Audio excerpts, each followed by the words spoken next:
दिवाङ हजुर नि त्यो के हो यो के हो बाबा यो के हो चक्लेट के हो यो भन छिटो यो खोल्नु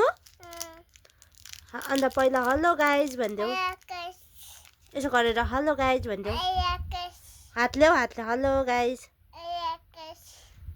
अब यो के हो बाबा यो टोपी चक्लेट भन न अन्त ए जिस्किन्छ मेरो छोरा फेरि यो के हो बाबा यो के हो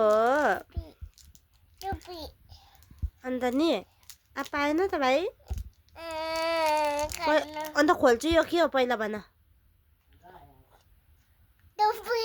छिटो भन छिटो खोलिदिन्छु यो अब खोल्न आँटे म यो मामलाई दिन्छु नि नभए त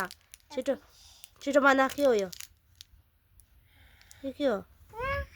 छिटो मामलाई दिन्छु अब म बहिनीलाई दिउँ छिटो यो के हो बाबा दिन त म खोलिदिन्छु के हो यो के हो दिवाङ यो के हो बाबा यो के हो भन न छिटो